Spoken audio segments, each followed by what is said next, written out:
Ayushi to give us a brief introduction of our next speaker, Honorable Professor Dr. Margana, the Chancellor of State University of Yogyakarta. Thank you, Shambhavi. It's an honor for me to introduce the Chancellor of Yogyakarta State University. So,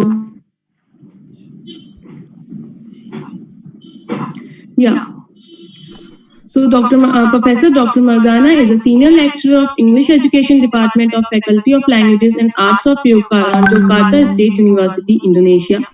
He graduated from Gadjah Mada University to obtain his master's degree in humanity in 1999 and graduated from University of Newcastle, Australia for his second master in applied linguistics in 2005. He graduated from Gadjah University to obtain his doctoral program in 2013. He now serves as Aide Interim Rector of Yogyakarta State University and the Vice Rector of Academic Affairs of Yogyakarta State University. He majors at Applied Linguistics focusing on second language acquisition, bilingualism, and code switching. A lot of publications have been done in the area of applied linguistics.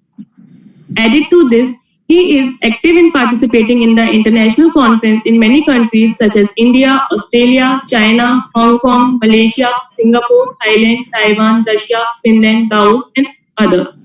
Thank you. Over to Chair.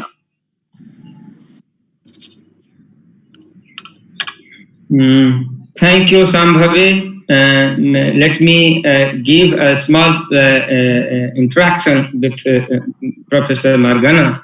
I have been to his university several times, and there was 2 occasions that I met him with Dr. Supardi, and we have running MOUs with that university, and we have several exchanges of faculty and students, trainings with JNU. And the basic purpose is to bring back the scholarships of India and Indonesia on to and make them aware with the new youth, new scholars who are into the streams, and the streams are ever changing as per the need, as per the global need. So these are the things that we have been doing, and it's been excellent. And I'm thankful to him that he agreed to give a welcome note for this webinar. Thank you, Professor Margana.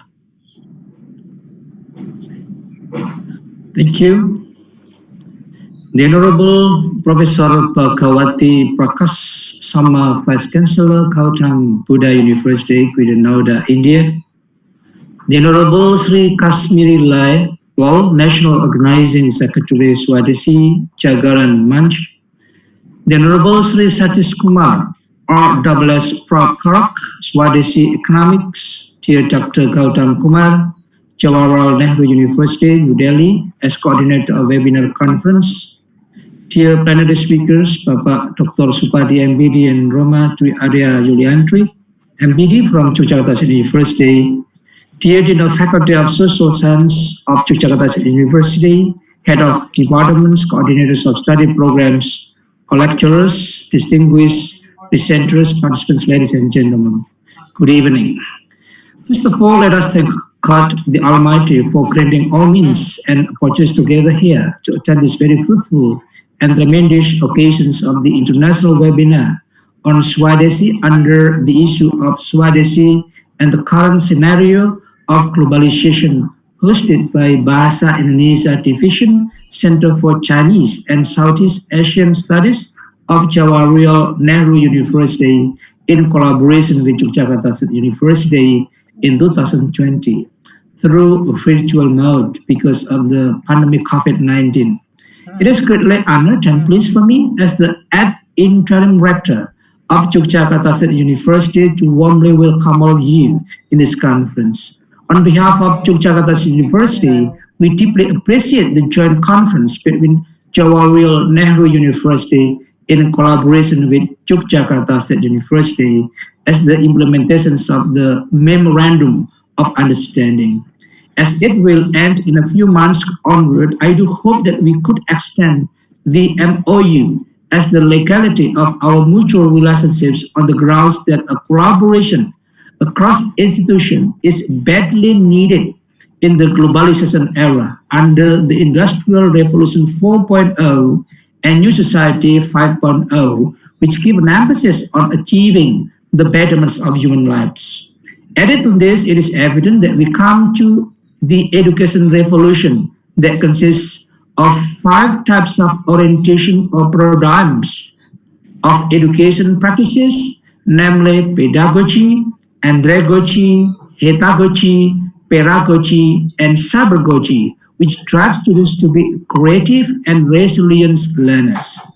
Distinguished speakers, participants, ladies and gentlemen, it is evident that the COVID-19 pandemic has spread with alarming speed, infecting millions of people around the world, causing a great number of people die, and bringing economic activity to a near standstill as countries impose tight restrictions on movement to minimize and possibly stop the spread of the virus.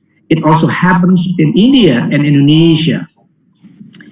As the health and human toll grows, the economic damage is already evident and represents the largest economic shock that the world has experienced in decades. This says that the establishment of being agile people characterized with having high resilience, being able to adjust at any situations, having radiant thinking skills, critical and creative thinking, having good communication and networks, being disciplined, being independent, and others, as manifested in Swadeshi, should become the main concern of all parties, including Jawaharlal Nehru University and Yogyakarta State University. Distinguished speakers, participants, ladies and gentlemen, in reference to the globalization issue, Schwab 2017 urges that every industrial revolution brought with its benefits and challenges to the socio-economic status of the countries that have engaged in such transformation practices. For example, in Great Britain, in the invention of the commercial steam engine, as first industrial revolution made a big change for communication and transportation practices and led to many other industrial developments. In the second industrial revolution, the United States was promptly in the lead when the telephone revolutionizing communication practices at that time. In the third industrial revolution, the internet was the key factor and succeeded because it was conceived as a public infrastructure technology, rather proprietary technology. CAR 2003.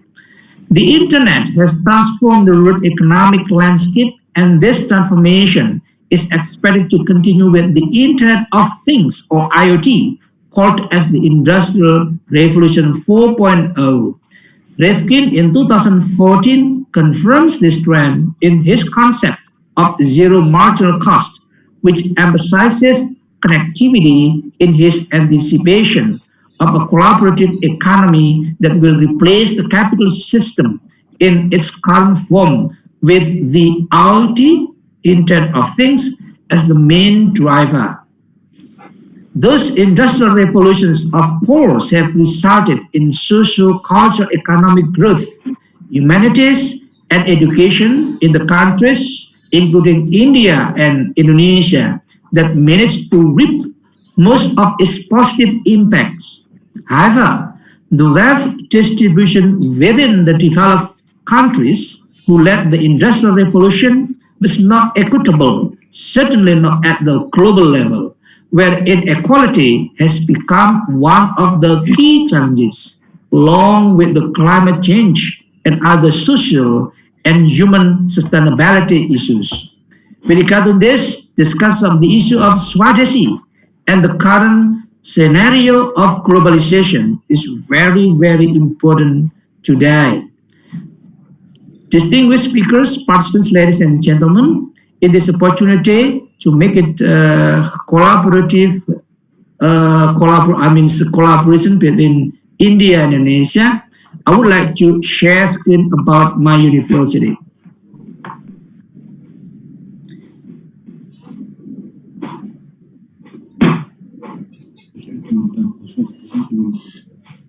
Is it possible to open the host because I couldn't share the screen? Yeah, Mr. Supardi can see this. Yes. Wait a moment.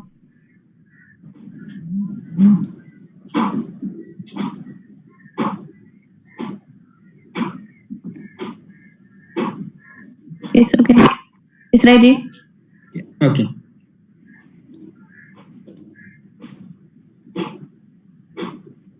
Well, as mentioned earlier, it is a good pleasure for me to present University of Yogyakarta or Yogyakarta State University.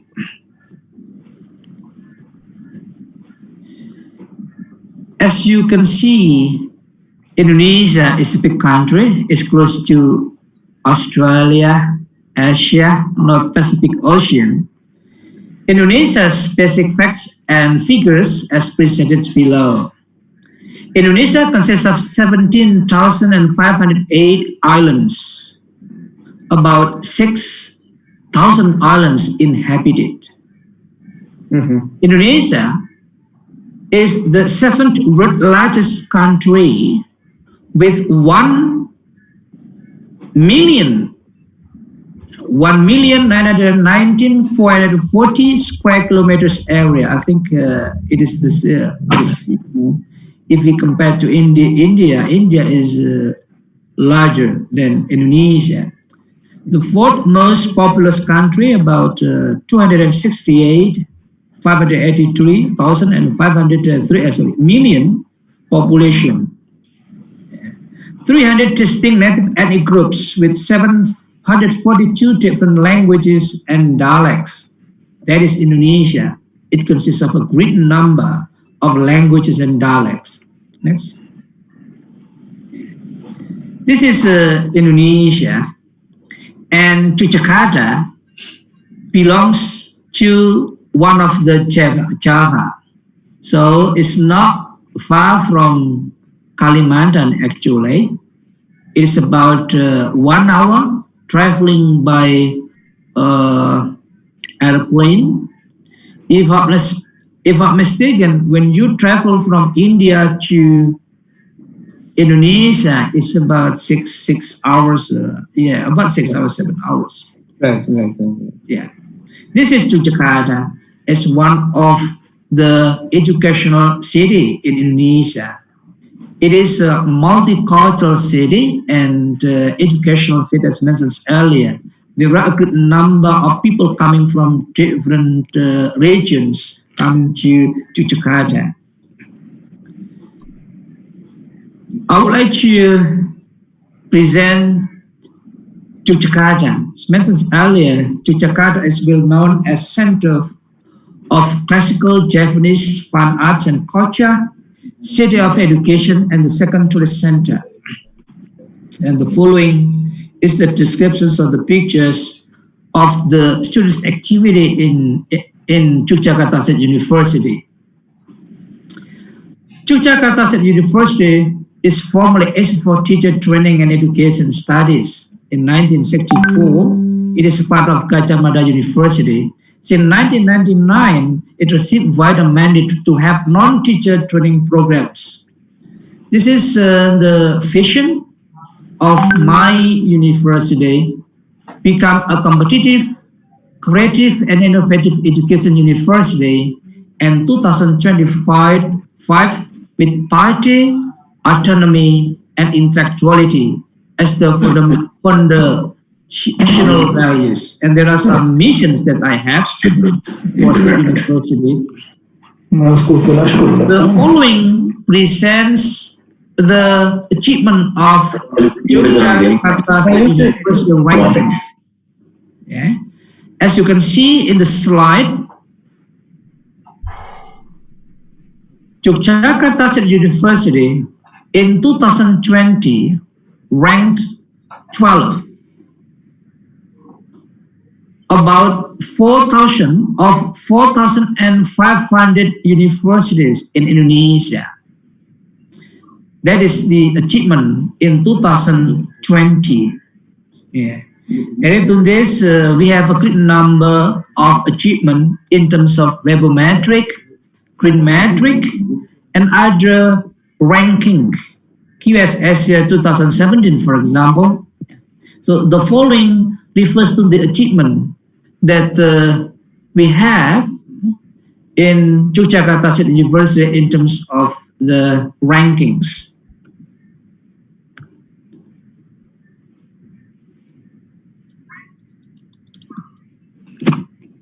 Well, talking about the faculty, Yogyakarta State University consists of 7 faculties and 1 graduate school. The following present the Faculty of Education that consists of 1, 2, 3, 4, 5, 6, 7, 8, 9 departments, yeah? And the following present the study programs that we have. We can collaborate. And the second one is Faculty of Languages and Arts. The following present the study programs such as Indonesian Language and Literature Education, Indonesian Language and Literature, English Language Education, etc. So it's about 11 study programs that exist in Faculty of Language and Arts. The next one is Faculty of Mathematics and Natural Science. And then the following presents the Faculty of Social Science.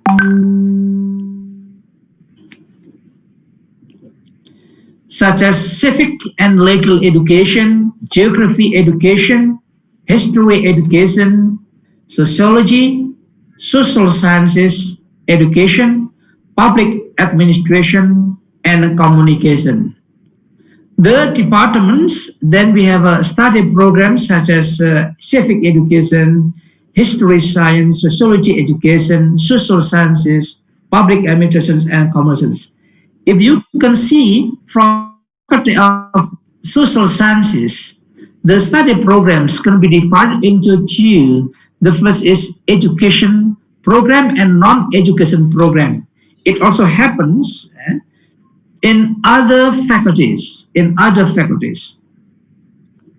next one is Faculty of Engineering that consists of a great number of study programs. For example, Electrical Engineering Education, Electronics Engineering Education, Electrical Engineering, Informatic Engineering, and others. Again, this faculty also consists of education and non-education study programs. The next one is Faculty of Sports Sciences that consists of 3 departments and then subdivided into 4 study programs, namely Physical Health and Recreation Education, Physical Health and Recreation Education Study Program for elementary school levels, sports coaching, and sports science. And the next one is Faculty of Economic, Accounting Education Department, Economics Education, Management, Administration, and others. And those departments are subdivided into some study programs. As mentioned earlier, we also have education and non-education. Take, for example, accounting education, and we have accounting, and then economics education, and others. The following present the graduate school. Yogyakarta State University have 32 master programs and 8 doctoral programs, embodying mathematics education, sports science, primary education, basic education, and the like. And some of the master program utilize bilingual program of bilingual education with the use of 2 languages, namely English and Indonesian. As mentioned earlier, doctoral programs consist of 8 study programs such as educational sciences, educational management, primary education, chemistry education, sports science, etc. Now, besides the faculties and graduate schools, we also have what we call research and community services, as well as quality assurance And the center, the quality assurance program consists of a great number of centers, such as Center for Quality Assurance, Center for Curriculum, Instructional and Learning Resources, Center for Language Development and Services, Center for Internal Auditor and Monitoring, and the next one is Center for Career Development.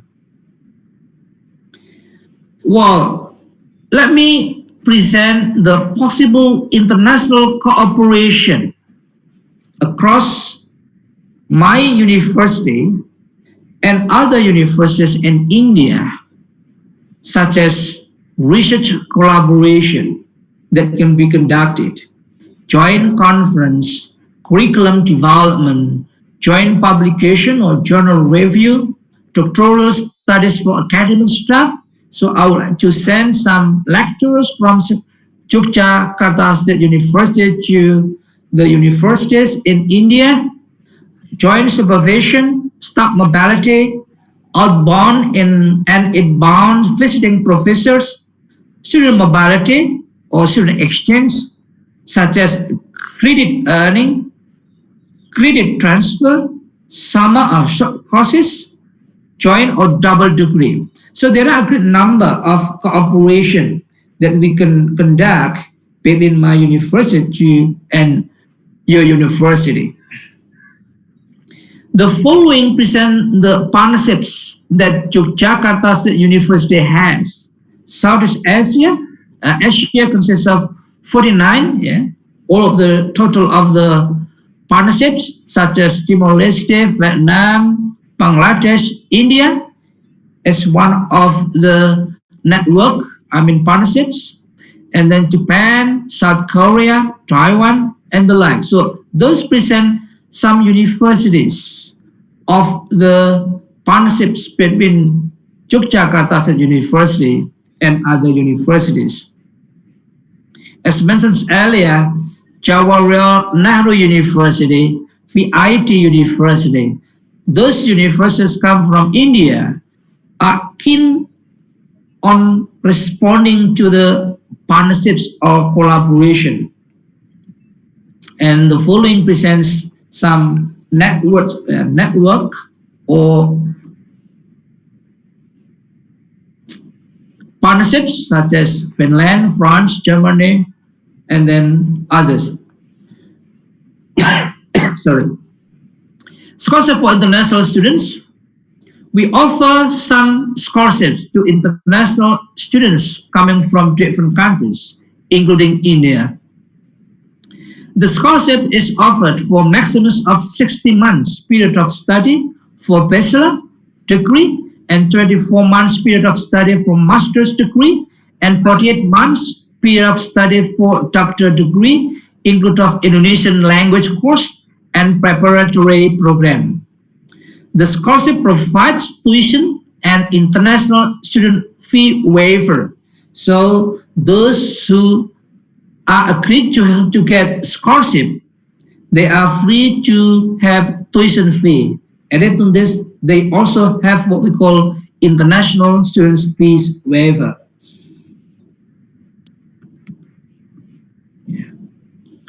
I think that's all what we have, but before I end the presentation, Yogyakarta State University has also scholarships for international students such as Kemitraan Negara Berkembang (KNB).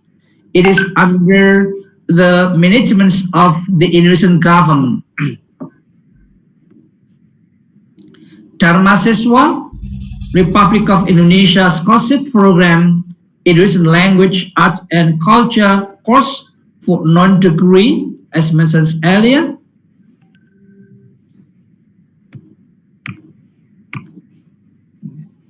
And other possible cooperation that can be conducted between my university and some universities in India. I think, thank you very much. This is my presentation. Thank you very much for your participations. Thank you.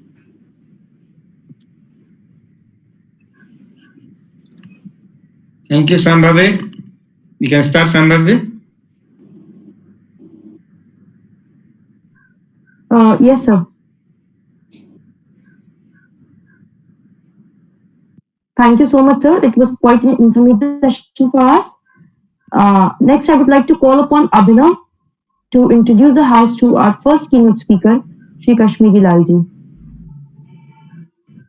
Thank you, Shambhavi. Sri Kashmiri Lalji, born on 18th of May 1951 in Ambala city, Haryana. He studied up to MA in English and MA in philosophy. From 1984, he is working as Sangh Pracharak in Haryana and Himachal Pradesh and in Punjab as Prant Pracharak. From then onward, he is working in Swadeshi Jagran Manch as national organizer. Apart from this, in Punjab, he remained connected with issues of ill effects of chemicals in agriculture. In Himachal Pradesh, he pursued thoroughly issues related to environment. In addition to this, through Swadeshi Jagran Manch from 2007, he remained connected with issues related to traders, farmers, and small medium enterprises and alternative energy resources, and led agitations and done extensive research on work from time to time. Last but not the least, presently he is pursuing issues connected with self-employment and applied allied topics. Thank you. Over to Shambhavi.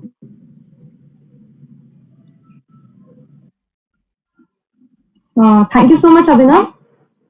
Next, I would like to call upon Ashiari Bashiari to introduce the house to our chair. Thank you, Sambhavi. I want to introduce Dr. Gautam Kumarja. Dr. Gautam Kumarja, brief career sketch and introduction. The mind and brain behind hosting of this webinar is Dr. Gautam Kumarja, Assistant Professor of Bahasa Indonesia at the Center of Chinese and Southeast Asian Studies, School of Language, Literature and Culture Studies. He is a founder of Indic Belt Society. His area of interest are Indonesian government, society and politics, Southeast Asian affairs, and Bahasa Indonesia. He has traveled extensively in Indonesia and has given lectures in more than 30 prestigious Indonesian universities, as well as various national and international seminars. He has been instrumental in introduction Indonesian cultural show, especially Japanese and Balinese shadow puppet show. He has been instrumental in signing 18 MOUs, agreement with Indonesian and Thai universities with GNU. Dr. Jha has contributed numerous books and research articles in various journals published in India and Indonesia. He is a regular columnist in Indonesia online news channels. He has translated the famous Indian folktales Singasan Batasi from Sanskrit to Indonesia. His latest books published last year in 2019 are A New Emperor China, The Hub Ruling in the South China Sea Dispute, jointly with Dr. Sawyet Rai, Prathamik Bahasa Indonesia or Basic Bahasa Indonesians in Hindi for Indian readers and learners of Bahasa Indonesia. Apart from being a versatile scholar, he is an expert of Japanese and Sundanese music and a professional tabla player. Thank you, Sambhavi. Thank you, Pashir. Let me be, I think we're a little bit missed from the beginning, that I supposed to give introduce the theme of the webinar. But anyway, things are going absolutely fine. Honorable Chancellor of Yogyakarta State University, that we have just listened to you, Professor Dr. Margana M. Ham, and the mentor and creator of Swadeshi Jagran Manch, Shri Kashmiri Lalji, Vice Chancellor of Gautam Buddha University, Professor Bhagwati Prakash Sharma, Rashtriya Swayamsevak Sangh's Pracharak, and proponent of Swadeshi movement, Shri Satish Kumar Ji, Professor Suvadi Purvantara, Dean of Social Science Faculty in Yogyakarta State University, Dr. Supardi, who is Associate Dean of Faculty of Sociology of Yogyakarta State University, and Dr. Rahman Dwi Viliantri, Faculty of Yogyakarta State University, Pak Asher Basyari, and Sri Sujit Kumarji from Indian Embassy in Jakarta and also from ASEAN, and Mrs. Listiani Yuniarsi. She is Education Attaché of Indonesian Embassy in New Delhi. Both the representative of our missions are here today. So it gives me great pleasure to welcome you all. Just a little bit brief before I invite our first female speaker, Sri Kashmiri Lalji, to start his speech. Let me give a little bit brief about this webinar. The word Swadeshi is not a new word for our Indonesian brothers. In fact, the word has already made an entry to Indonesia since the time of Mahatma Gandhi. The word became very powerful and it became one of the most important tools in order to start a big movement against the British in India. Today, the Swadeshi has become a synonym of self-reliance, and this self-reliance does not come spontaneously. Individual economic empowerment gives the self-reliance and conviction. And this conviction does not come by working for corporate sectors like a slave, but to how to generate your own capacity, and once you are able to do that, the real conviction and a smile comes to your face. The economic colonization has come with creating numerous needs for us. There is no end to it. Swadeshi is also linked with the sustainable development, means how to limit our needs. As we know, both India and Indonesia are victims of economic colonization. And this colonization has taken away our self-reliance and conviction from us. Today's talk, I'm sure, will pave the way for our academicians and researchers, corporators, and also those people who want to have their own efforts to create something for oneself and for others, as how to bring the self-pride back to our people. So now I invite our first keynote speaker, Sri Kashmiri Lalji, with whom I have interacted in the past, but more than that, I have listened to him on several times on social media and YouTube channels. So the basic purpose is to create a channel of communication between India and Indonesia and to understand common problems and common objectives. Thank you, sir. Now I invite Sri Kashmiri Lalji. Thank you.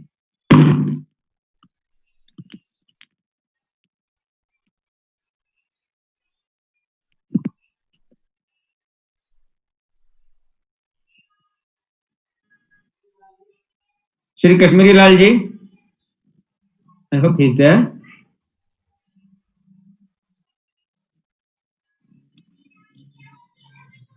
Yogeshwarji,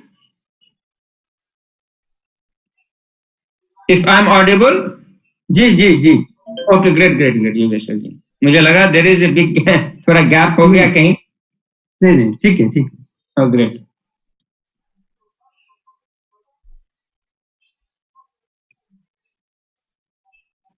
Stop.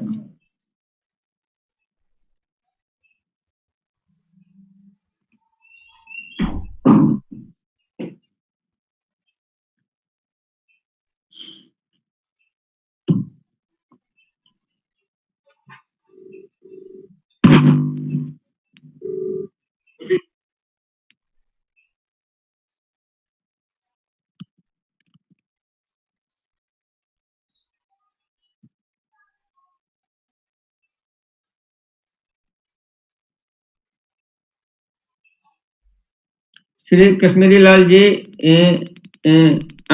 अंदर तो हैं योगेश्वर जी?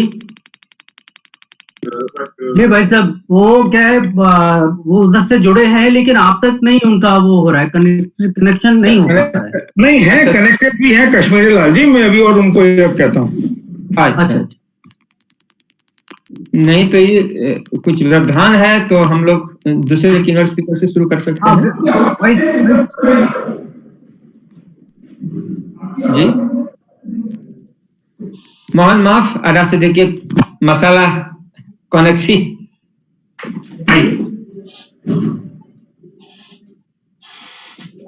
ये on है?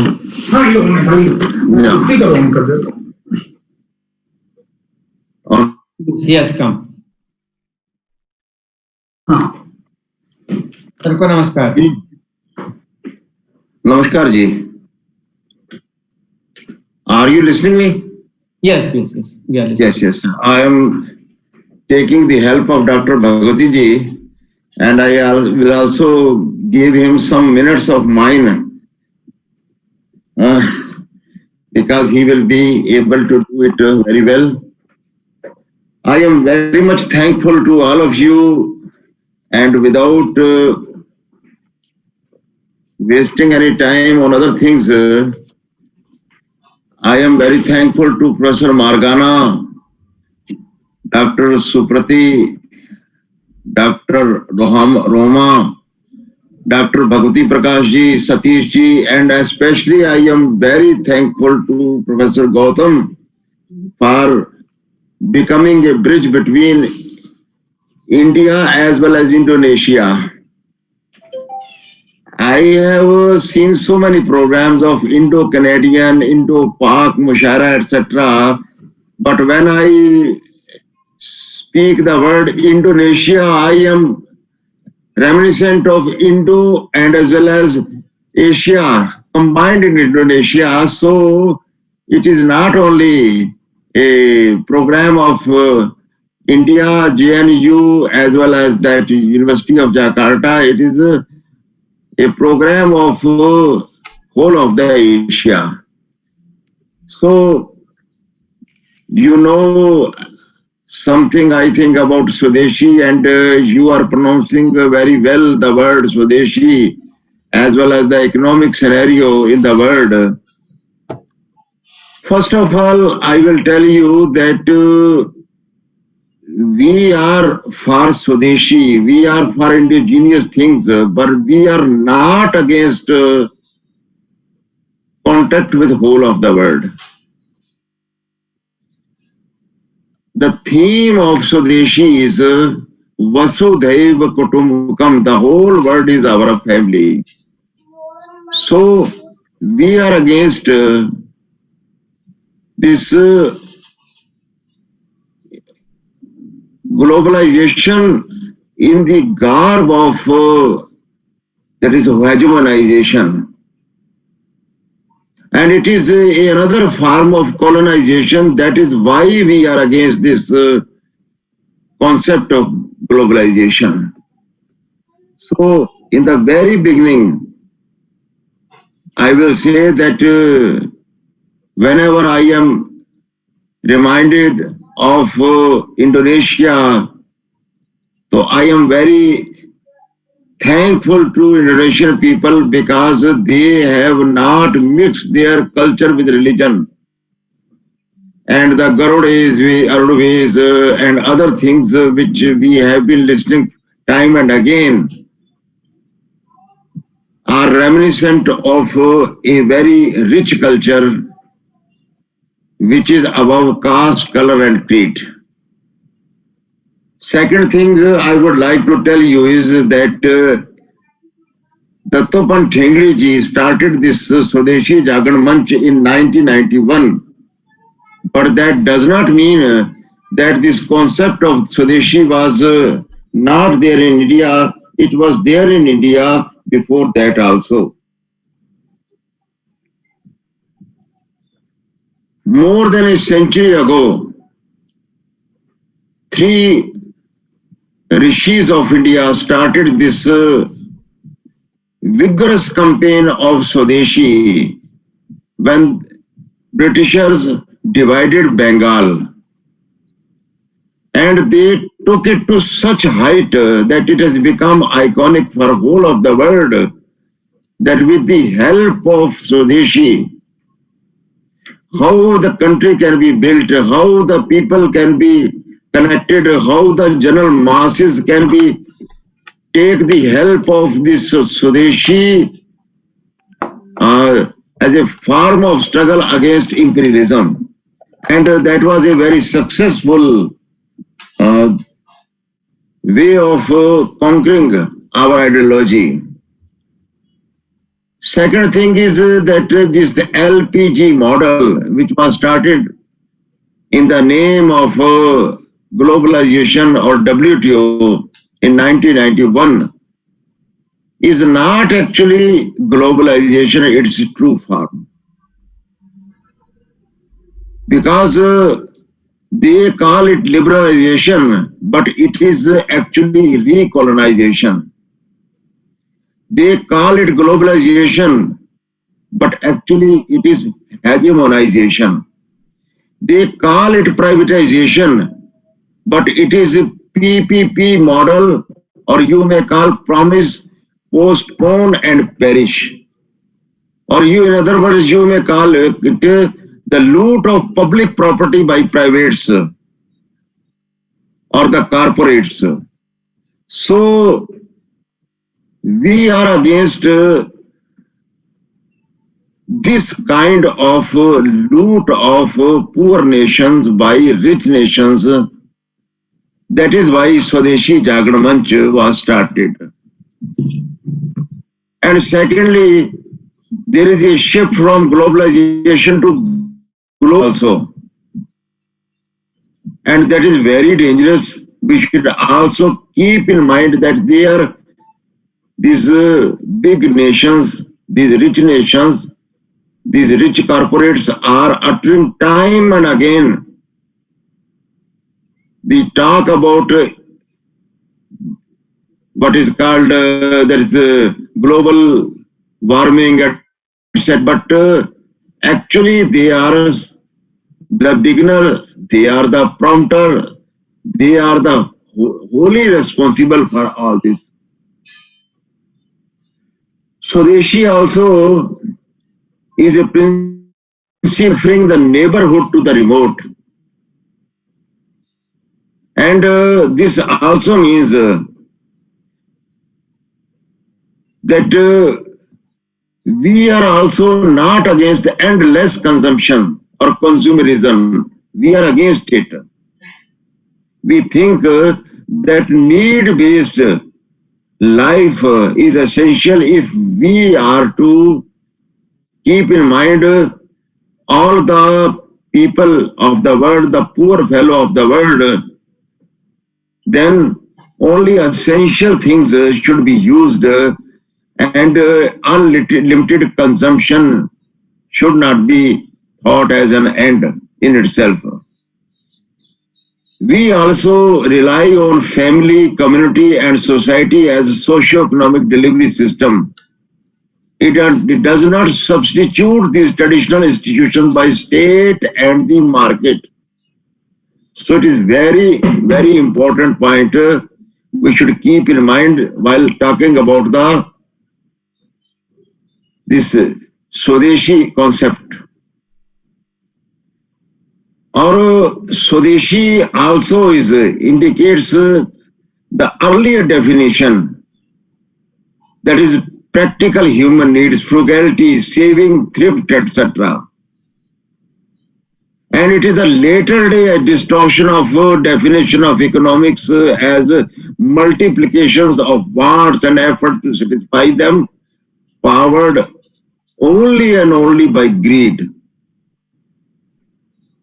So stated in simple terms, Swadeshi rejects materialism and imperialistic hegemonization and aimless transnationalism of the Western assumption. Swadeshi is a multidimensional thought embracing civilizational, political, and economic aspects of the human life and presenting an integrated vision of life in harmony with nature.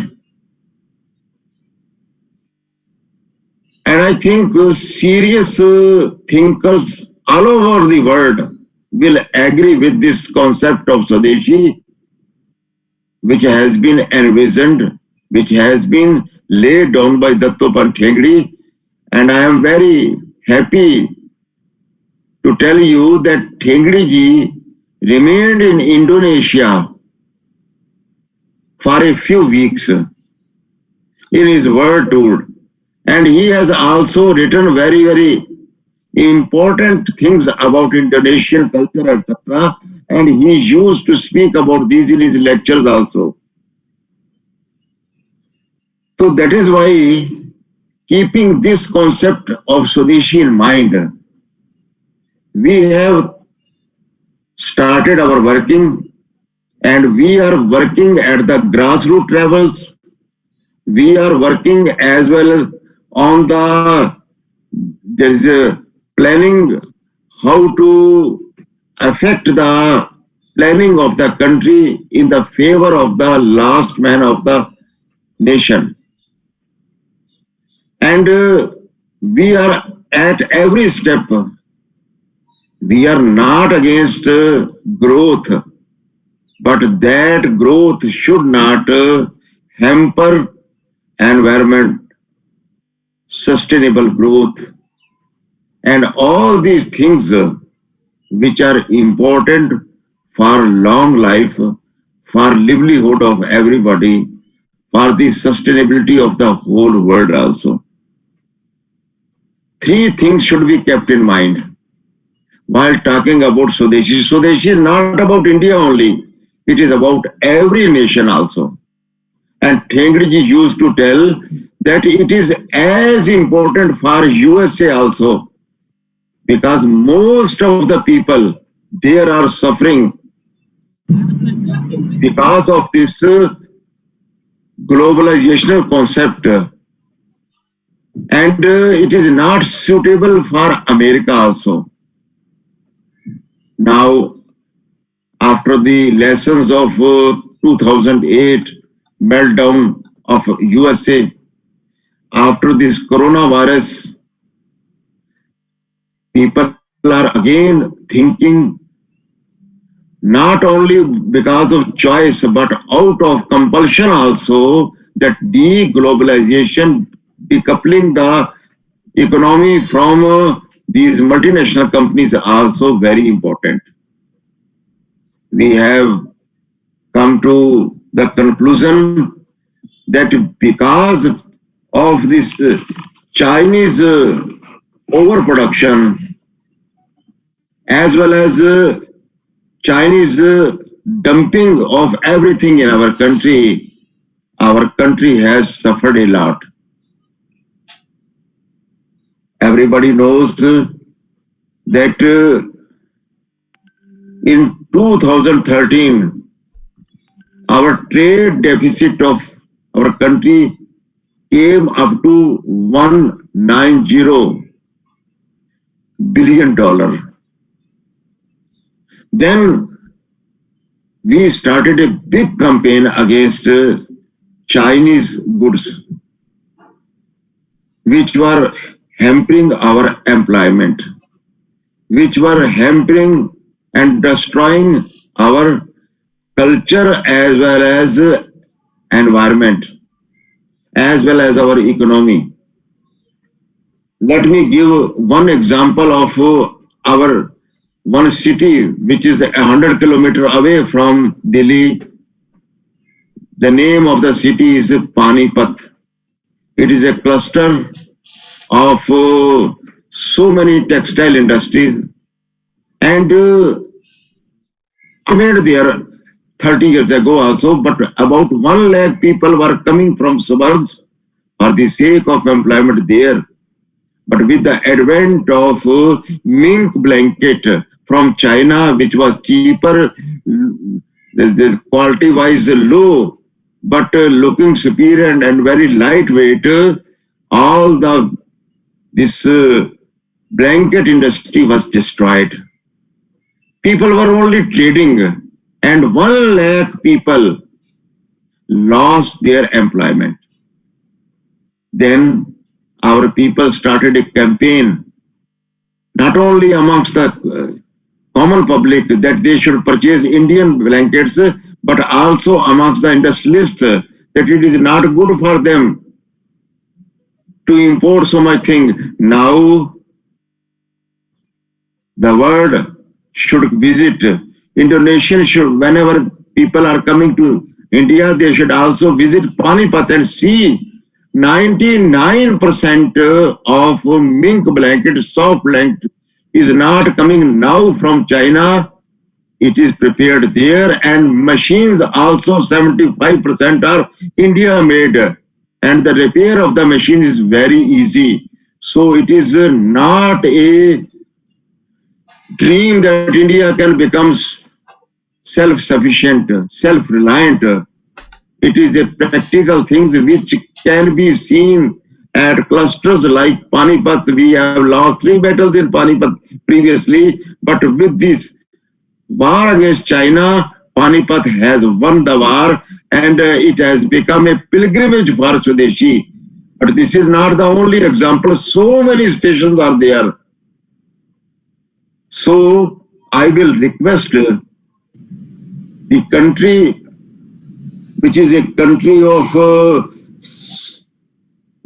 7th largest country of the world, and so many islands are there. So everything cannot be created, everything cannot be manufactured in Indonesia, but most of the things can be manufactured there. And the local talent will also be encouraged. Local vision will be improved. Local talent will be improved.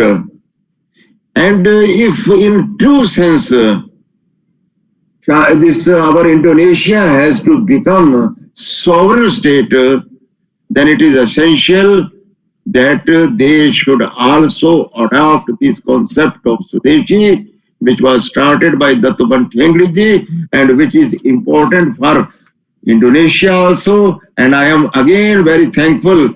I am not speaking in detail because Dr. Bhagwati Prakashji will give an elaborate picture of how this concept of Indianization, this concept of indigenization as well as Swadeshi is practical, is very important, essential, as well as very beneficial, not only for India, but countries like India, as well as for the whole of the world. With these words, I am very thankful to Professor Gautamji that he has become a bridge between Indonesia and India and has started a very good dialogue. Thankful to all others who have participated in it. And I will request them whenever they visit our India, they should see such new places of worship like the clusters and testify that this is also very practical, very that is important also for Indonesia. Thank you very much. Thank you all. Thank you so much, sir. It was indeed a very informative session.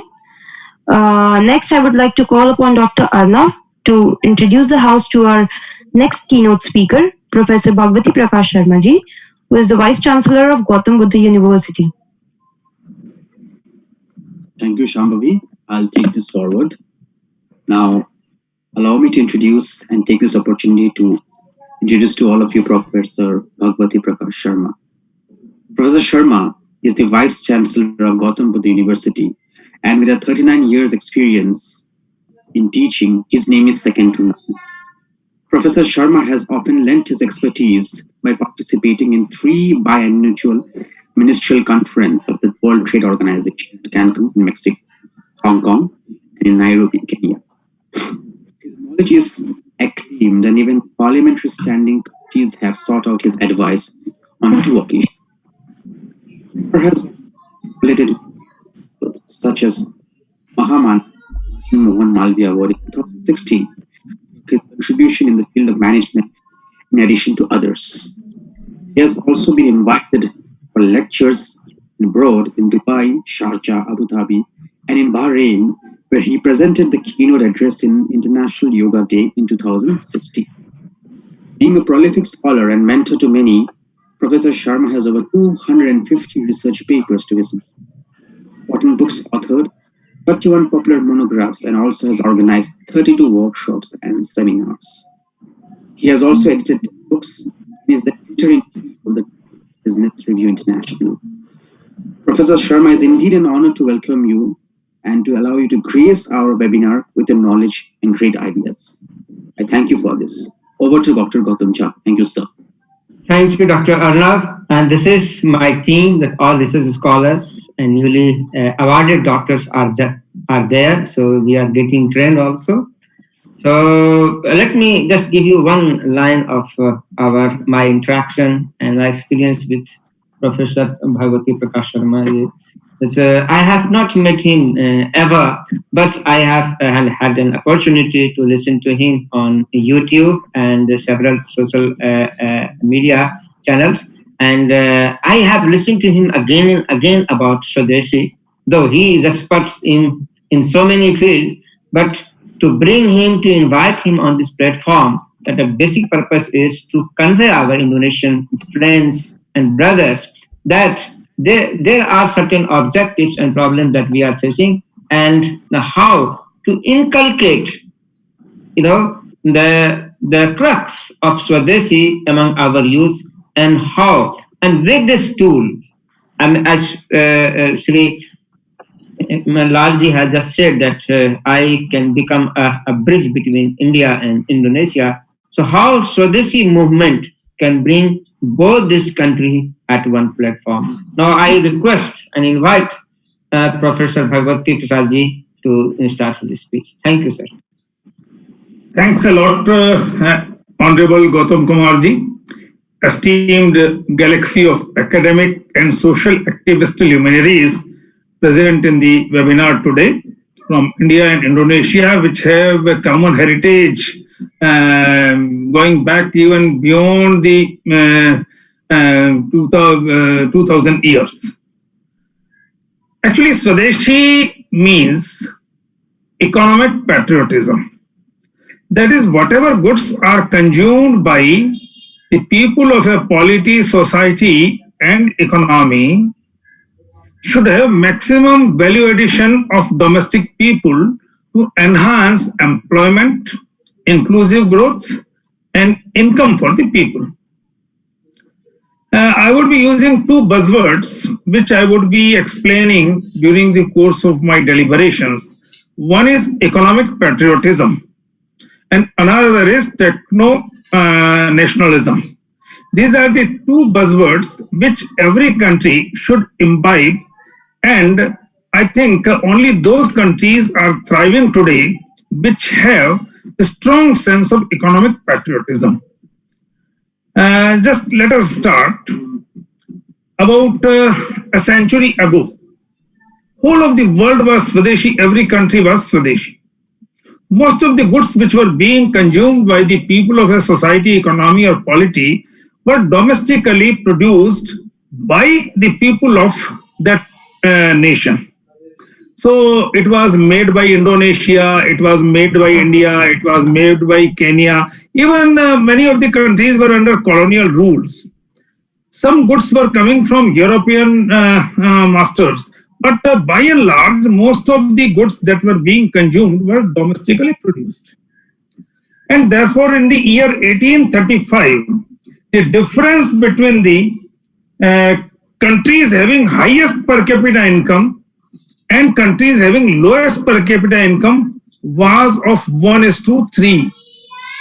And even if we go before that, in the year 1820, the difference between the incomes of the poorest 20% of the world and richest 20% of the world was also not more than 1:3. Today we find that the difference between the per capita income of a richest country and the poorest country is more than 1:400. And this has happened because the economic value addition has concentrated in the hands of the corporates of few nations. Today there are around 220 nations in the world. But before this COVID, 28% of world manufacturing was confined into the hands of China. Second place was occupied by US with 17.5%. Third place was occupied by Japan with 10%. And then Germany with 6.5%. Thus, out of a polity of 220 nations, 60% of world manufacturing was in the hands of the four nations. Now, when we come to Indonesia, Indonesia has something more than 3.52% of the global population. But Indonesia has only 1% share in world manufacturing. India is having 17.6% of the global population, but India has only 3% contribution in world manufacturing. Now, let me take the example of Japan. Japan constitutes 1.6% of global population, but it has around average 10% share in world manufacturing. It is due to strong economic patriotism of the Japanese people. If you will see the data, in Japan, only 4% cars of foreign origin are purchased by Japanese citizens. 96% cars being sold in Japan are made by Japan. In India, only 13% cars being made by Tata and Mahindra are made by India, and rest 87% cars are of other nations. And what those companies are doing, they are bringing the original equipments in the downstream value chain of assembling a car, and they are assembling here. So just what I see Kashmiri Lalji was also referring to globalization. So what has happened under globalization, industrialized countries thought to capture the markets of the developing countries, and therefore they proposed in the mid-80s that there should be free mobility of goods in the world. No country should impose any restriction on any kind of imports. There should be free mobility of capital. That is, corporates should be given full freedom by every nation that they can make investment anywhere in any part of the world. And this free mobility of goods, just if we take the case of India, in the year 1991, when we started liberalization, India was having a trade deficit of only $1.6 billion. In the year 2018-19, it increased to $160 billion, more than 100 times, just because we opened our borders for foreign goods. And that is why the rupee-dollar exchange rate, which was 18 rupees equal to $1, has come down to 75 rupees equal to $1.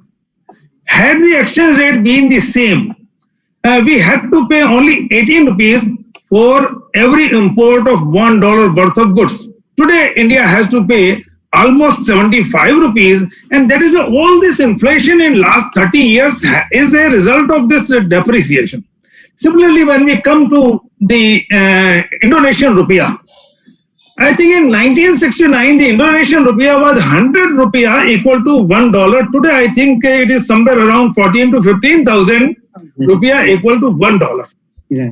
So just you can imagine that had we adopted economic patriotism, and if Indonesian people and if Indian people or Kenyan, Zambian, any country, if we would be buying goods made by Indonesia or by India, then only domestic value addition would enhance, employment would be generated. Now, for example, 90% of the toys were being domestically manufactured in India. Now, today, 90% of the toys are coming from outside. Now, if a small toy car of rupees 100 would be manufactured, that car manufacturer shall have to order for a die, for plastic die casting, which would be costing 1 crore rupees. So some die manufacturer would be getting an order for 1 crore rupees. Now that car manufacturer would be buying a small coil to run that car from a cell.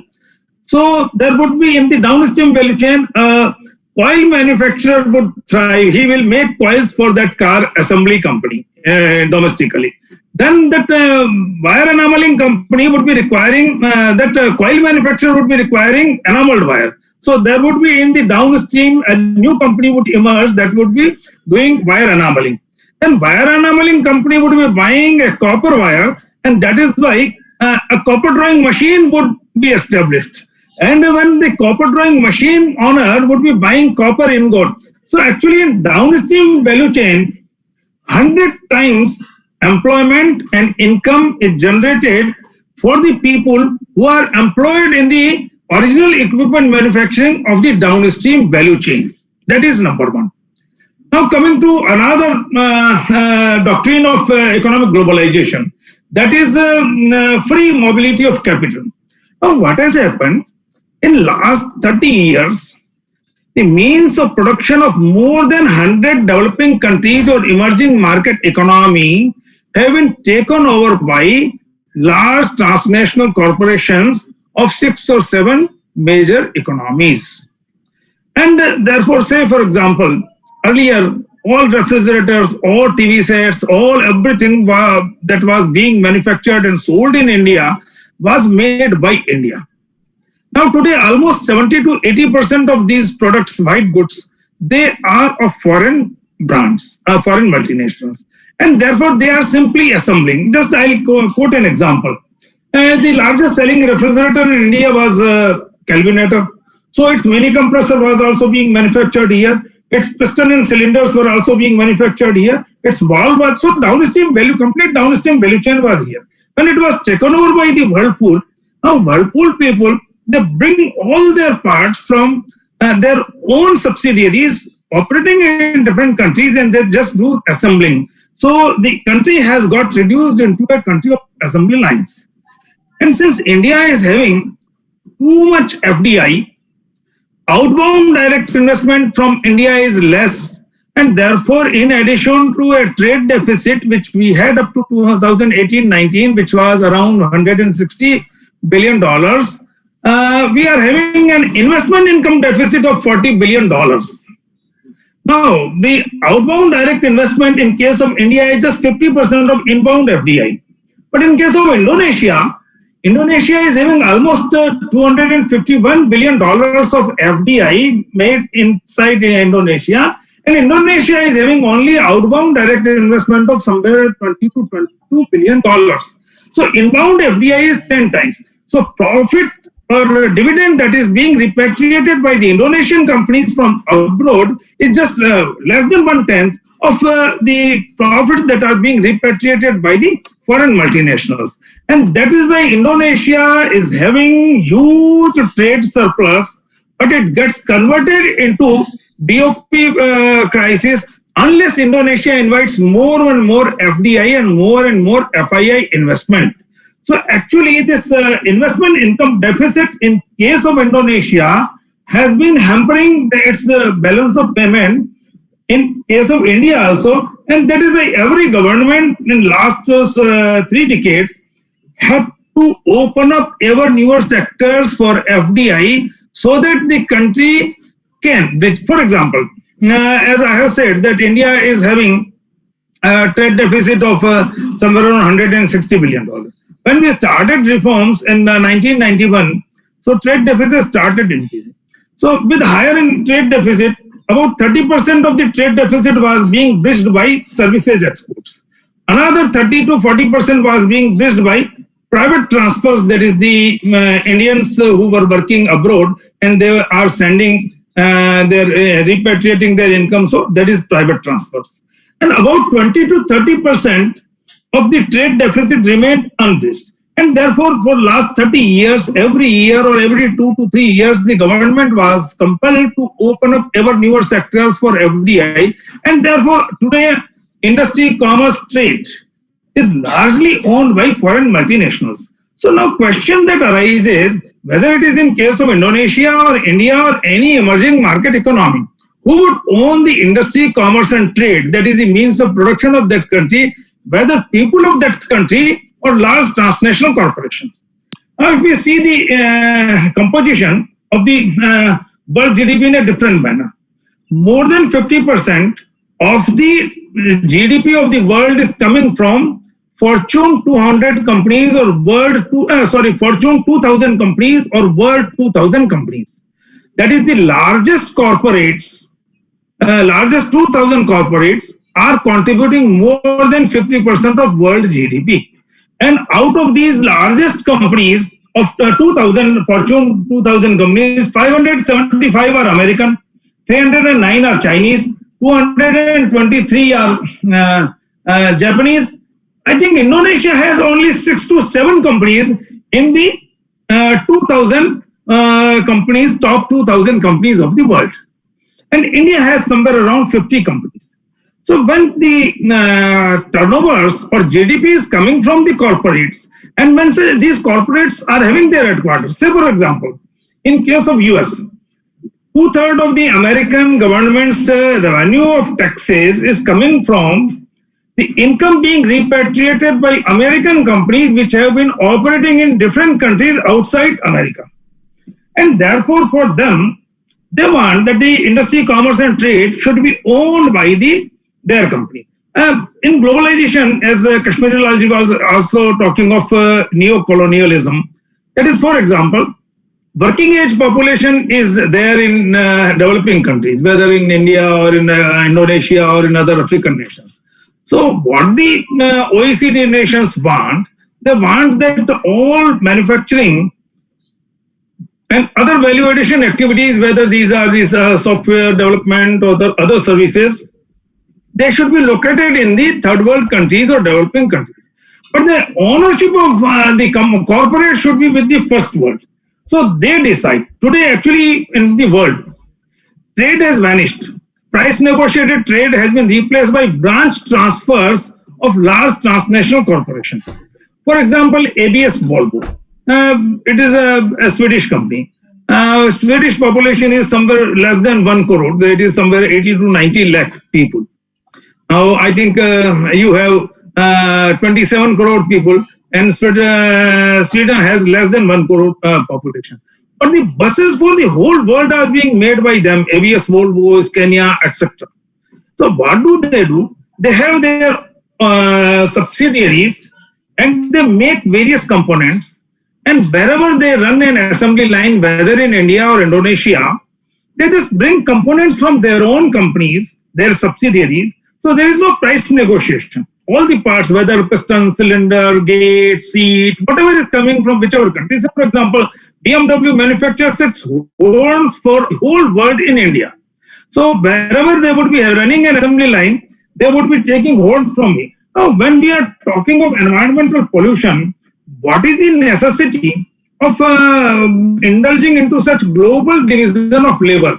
That is, instead of making a product completely within one country, just to divide its manufacturing of downstream value chain components into 50 to 70 countries, so that the technology doesn't get centered in one country and the whole of the world becomes dependent upon large transnational corporations. Say, for example, if India or Indonesia stops any MNC from simply assembling their product, and if we compel that, no, you do complete value addition domestically, they would say, all right, we are moving out of. So now, whatever 4 parts which are being manufactured in India or Indonesia, what we would do with that, because their assembly lines in their other countries would not be taking those parts, and how will we be assembling our complete product unless the parts from other countries are being brought by the promoter? So actually, today, what do we need? As I have said,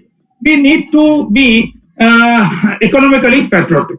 That is, whatever goods that are being manufactured in that we are buying, whether it is the shoe polish, almost 70 to 80% of the shoe polish is Reckitt and Coleman's Cherry. There are made by India brands like Gehi and Robin, and very few people buy. So the one thing is economic patriotism. Another is we have to develop homegrown technology to manufacture maximum products domestically, so that we can do the domestic value addition. What China did. And China started, for example, every country uses DVD and DVD players. China thought we should have our own product. They develop EVD and enhanced versatileness and EVD players. So actually, another thing which I would like to recommend is there should be techno-nationalism, that we have to develop homegrown technology to manufacture those goods which are being consumed by us. So I would be finishing with just one example. Say if I go to a nearby township and my shoe gets broken, and I buy a shoe of 500 rupees from that local cobbler, then that local cobbler has to buy some implement to making more shoes. He would be buying it from the neighborhood shoe implement seller. So my 500 rupees, when he would be buying that shoe implement, he would be handing over that 500 rupees note to him. Then if that person has to buy a shirt for him, those 500 rupees would be going to that ready-made shop owner. If the ready-made shop owner has to get his AC repaired, he will call a AC repair boy, and that 500 rupees would be going to him. If AC repair boy has to buy a pant for his son, if this is given to a shop, to a cobbler, by me at 10 a.m. in the morning, if by the end of the day, by 5 p.m. or 6 p.m., if it changes 10 hands, then income of 5,000 rupees, employment of 5,000 rupees, and manufacturing of 5,000 rupees would take place in that small suburban town. And in 10 days, it would be multiplying to 50,000. And in 100 days, it would be multiplying to 5 lakh rupees. So my 500 rupees, which I would be giving to a cobbler, it would be going to that cobbler, and it would be creating income, employment, and manufacturing of 5 lakh rupees in 100 days. And if I will be buying the shoe of Bata, then 500 rupees would be going to England, and it would be created by transaction velocity of money. It would be creating those incomes and manufacturing there. And if I'll be buying it from Amazon, and Amazon is supplying me a Chinese shoe, then these 500 rupees of mine would be creating an income and employment of 5 lakhs of rupees in China. And therefore, it is the Swadeshi which can help us and every developing country to thrive and bring riches for the masses. With this, I conclude and convey my thanks to the organizers. Thank you. Thank you, Professor Bhagwati Prakash ji. It was really excellent and mind-boggling talk. I think he has unraveled the issues pertaining to the Swadeshi and how the needs are created, and as per the needs, there is who is an RSS Pracharak.